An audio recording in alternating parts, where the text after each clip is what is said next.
Hello guys, welcome back to my channel. കഴിഞ്ഞ വീഡിയോയിൽ നമ്മളൊരു ബലൂൺ ഫ്രോക്ക് ചെയ്തിരുന്നു. അപ്പോൾ അതിൻ്റെ പുറകിൽ നമ്മളൊരു കുട്ടി ബോ സെറ്റ് ചെയ്തിരുന്നു അല്ലേ. അത് എങ്ങനെയാണ് ചെയ്യുന്നതെന്നുള്ളതാണ് ഇന്ന് ഞാനിവിടെ കാണിക്കുന്നത് കേട്ടോ. അപ്പോൾ അതിനായിട്ട് ഞാൻ ആദ്യം ചൂസ് ചെയ്തിരിക്കുന്നത് ഒരു ഓർഗാൻസ ഫാബ്രിക്കാണ്. അത്യാവശ്യം ഷൈനിങ് ആയിട്ടുള്ളൊരു ഫാബ്രിക്കാണ് ഞാനിവിടെ എടുത്തേക്കുന്നത്. അപ്പോൾ ഫാബ്രിക്കിൻ്റെ സൈസ് വീതി വന്നിട്ട് 9 ഇഞ്ചാണ്. നീളം ഞാനിവിടെ എടുത്തിരിക്കുന്ന ഒരു 45 ഇഞ്ചോളം എടുത്തിട്ടുണ്ട് കേട്ടോ. അപ്പോൾ വീതി നീളമെല്ലാം നിങ്ങളുടെ ഇഷ്ടത്തിനനുസരിച്ച് എടുക്കാം. അതായത് നിങ്ങൾക്ക് ഒത്തിരി നല്ല വലിപ്പത്തിൽ ചെയ്യണമെങ്കിൽ അതനുസരിച്ച് ഫാബ്രിക് എടുക്കുക. ഇപ്പോൾ വീതി കൂടുന്നതനുസരിച്ച് നമുക്ക് അത്യാവശ്യം നല്ല ഫ്രില്ലിങ് കിട്ടും കേട്ടോ. അപ്പോൾ ഞാനിനി ചെയ്യാൻ പോകുന്നത് ഈ ഒരു തുണിക്ക് ചുറ്റും നമ്മൾ ഇതേപോലെ ഒരു ചെറിയ പൈപ്പിംഗ് പോലെ ഒന്ന് സെറ്റ് ചെയ്യുന്നുണ്ട്. അപ്പോൾ ഇത് ചെയ്യണമെന്നില്ല, ഞാൻ കുറച്ചും കൂടി അതിൻ്റെ ബോർഡർ എല്ലാം ഒന്ന് കട്ടി കിട്ടാൻ വേണ്ടിയിട്ട് അങ്ങനെ ചെയ്യുന്നതേ ഉള്ളൂ. ഒരു 2 ഇഞ്ച് വീതിയിൽ നീളത്തിലൊരു തുണി ഞാൻ കട്ട് ചെയ്തെടുത്തിട്ടുണ്ട്. നമ്മുടെ ഈ ഓർഗാൻസ ഫാബ്രിക് തന്നെയാണ്. അത് ഇതേപോലെ നമ്മൾ മടക്കുക, 1/2 ഇഞ്ച് വീതിയിൽ നമ്മൾ മടക്കിയിട്ട് നമ്മുടെ ഈ ഒരു ഓർഗാൻസ ഫാബ്രിക്കിൻ്റെ അറ്റത്ത് ഇതേപോലെ വെച്ച് തയ്ച്ചെടുക്കുക. അതായത് നമ്മൾ പൈപ്പിംഗ് ഒക്കെ വീതിക്ക് വെച്ച് പിടിപ്പിക്കത്തില്ലേ, ബോർഡറിങ് കൊടുക്കത്തില്ലേ, അതേപോലെ നമ്മൾ ചുറ്റും നമ്മൾ തയ്ച്ചെടുക്കണം. പൈപ്പിംഗ് കൊടുക്കാൻ താല്പര്യം ഇല്ലാത്തവർക്ക് വേണമെങ്കിൽ അറ്റം ഒന്ന് മടക്കി അടിച്ചാൽ മതിയാവും. ഞാൻ പൈപ്പിംഗ് കൊടുക്കാനുള്ള മെയിൻ റീസൺ എന്ന് പറയുന്നത് കുറച്ചും കൂടി ഒരു എടുപ്പ് കിട്ടും, അതേപോലെ തന്നെ അറ്റത്ത് വെച്ചിട്ട് ഒരു കട്ടിയും കൂടെ കിട്ടും. അതിന് വേണ്ടിയിട്ടാണ് അങ്ങനെ ചെയ്തത് കേട്ടോ. ഇനി നമ്മൾ ചെയ്യുന്ന തുണി ഇതേപോലെ നിവർത്തിയിട്ടിട്ട് അതിൻ്റെ നടുഭാഗത്തോട്ട് തുണിയുടെ 2 അറ്റങ്ങളും ഇതേപോലെ എ ഷേപ്പിൽ നമ്മളൊന്ന് കൊണ്ടുവരിക.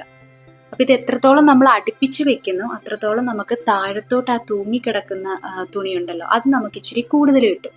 ഇത് എത്രത്തോളം നമ്മൾ അകത്തി വെക്കുന്നു അതിനനുസരിച്ച് നമ്മുടെ ആ ഒരു ബോ ഷേപ്പ് വരുന്ന ഭാഗം ഉണ്ടല്ലോ, ഒരു റാ പോലെ വരുന്ന ഭാഗം, അത് നമുക്ക് കുറച്ചും കൂടെ വലിപ്പത്തിൽ കിട്ടും. അപ്പോൾ അതെല്ലാം നിങ്ങളുടെ യുക്തിക്ക് അനുസരിച്ച് ചെയ്യുക. എന്നിട്ട് നമ്മൾ ഇതേപോലെ അതിൻ്റെ നടുക്കോട്ട് ഇങ്ങനെ ചുരുക്കി ചുരുക്കി ചുരുക്കി കൊണ്ടുവരിക. അപ്പം ഇതൊരു ടേബിളിലിട്ട് ചെയ്യുന്നതായിരിക്കും കുറച്ചും കൂടെ നല്ലത് കേട്ടോ. അതാകുമ്പോൾ നമുക്ക് നല്ല രീതിയിൽ ആ ഒരു ബോയിനെ നമുക്ക് ചുരുക്കിട്ടെടുക്കാനായിട്ട് പറ്റും. ഇനി നമ്മൾ ചെയ്യുന്ന ഒന്നുമില്ല, ഒരു ത്രെഡ് എടുത്ത് നമ്മൾ അതിനെ ഒന്ന് ടൈറ്റ് ചെയ്ത് വെക്കുക എന്നുള്ളൊരു കാര്യമേ ഉള്ളൂ. ഇത് ഭയങ്കര സിമ്പിളായിട്ടുള്ളൊരു ബോ മേക്കിംഗ് ആണ്. പ്രത്യേകിച്ച് സ്റ്റിച്ചിങ്ങും കാര്യങ്ങളൊന്നും ഇല്ല. ഞാനിവിടെ ആകെ സ്റ്റിച്ച് ചെയ്തിരിക്കുന്നതെന്ന് പറഞ്ഞാൽ അറ്റത്ത് ആ ഒരു ബോർഡറിങ് മാത്രം കൊടുത്തതേ ഉള്ളൂ. അതല്ലാണ്ട് നമ്മളൊന്നും തന്നെ സ്റ്റിച്ച് ചെയ്യുന്നില്ല. ഇനി നമ്മൾ ആ ത്രെഡ് കൊടുത്ത ഭാഗം കാണാണ്ടിരിക്കാനായിട്ട് കുറച്ചും കൂടെ നീറ്റ്നെസ്സിന് വേണ്ടിയിട്ട് ഞാൻ ചെറിയൊരു സ്ട്രാപ്പ് ഓർഗാൻസ ഫാബ്രിക് എടുത്തിട്ടുണ്ട്. എന്നിട്ട് ഇതേപോലെ ഒന്ന് കവർ ചെയ്തിട്ട് ആ പുറം ഭാഗത്തൊന്ന് തയ്ച്ചു കൊടുക്കുക. ഒന്നെങ്കിൽ നിങ്ങൾക്ക് കൈ കൊണ്ട് തയ്ച്ചെടുക്കാം, അല്ലെങ്കിൽ നിങ്ങൾക്ക് മെഷീനിൽ ഒരു സ്റ്റിച്ച് ഒന്ന് ചെയ്തെടുക്കുക കേട്ടോ. അപ്പോൾ ഞാൻ അങ്ങനെ ബാക്കിലൊന്ന് സ്റ്റിച്ച് ചെയ്തെടുത്തിട്ടുണ്ട്. ഇനി നമുക്ക് എക്സസ് ആയിട്ട് വരുന്ന തുണി ഒന്ന് കട്ട് ചെയ്ത് മാറ്റാം. അപ്പം അങ്ങനെ കട്ട് ചെയ്ത് മാറ്റുമ്പോൾ നമുക്ക് ആ ഒരു തയ്യൽ തുമ്പ് കാണുമല്ലോ, അപ്പം അത് കാണാണ്ടിരിക്കാൻ വേണ്ടിയിട്ട് ഞാൻ അതൊന്ന് തിരിച്ചിടുന്നുണ്ട് കേട്ടോ. ആ തയ്ച്ച സ്ട്രാപ്പ് ഉണ്ടല്ലോ അത് നമ്മളൊന്ന് തിരിച്ചിടുന്നുണ്ട്.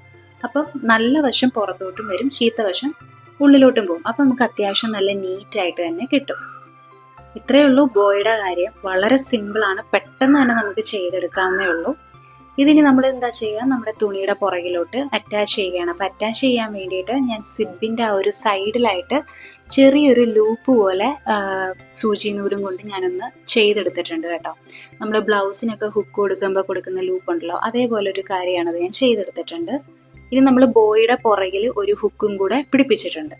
അപ്പോൾ ഇത് നമുക്ക് വേണമെങ്കിൽ, ഇത് ബോ വേണ്ട എന്നുള്ളവർക്ക് അത് പിടിപ്പിക്കേണ്ട, അതല്ല ബോ വേണമെന്നുള്ളവർക്ക് ജസ്റ്റ് അതിനകത്തോട്ടൊന്ന് കൊളുത്തി കൊടുത്താൽ മതി.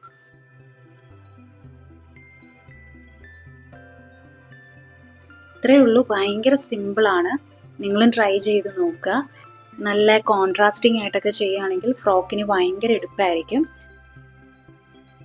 അപ്പോൾ ഇന്നത്തെ ഈ ഒരു കുട്ടി വീഡിയോ നിങ്ങൾക്ക് എല്ലാവർക്കും മനസ്സിലായി കാണുമെന്ന് ഞാൻ പ്രതീക്ഷിക്കുന്നു. Thank you for watching my video. By.